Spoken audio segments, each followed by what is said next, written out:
आम्ही आपल्याला विश्वास देतो साहेब. असली गद्दारी किती जरी झाली असली, किती जरी बोका साहेब, आम्हाला लक्षात येते तुमच्या वेदना साहेब. आमचा ग्रामपंचायतचा एखादा सरपंच केलेला माणूस फुटला तर आम्हाला रात्रभर झोप येत नाही साहेब. साधा ग्रामपंचायतचा सरपंच केलेला 40 लोक साहेब.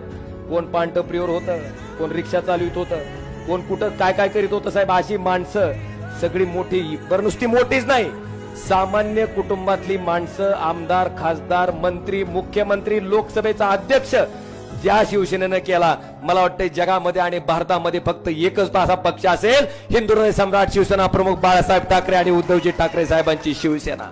साहेब हे आपण घडवलंय. पण साहेब 4 टर्म मंत्री आमदार होऊन म्हणतात आमच्यावर अन्याय झाला. होय र, आमदार खासदार गेल्यावर अन्याय होते का? आता ह्यांचा अन्याय ठेवचाल का तुम्ही? फक्त वाट बघतेत साहेब, वाट बघून आहेत 2024. हा खपटाच्या आड गेल्यावर 100%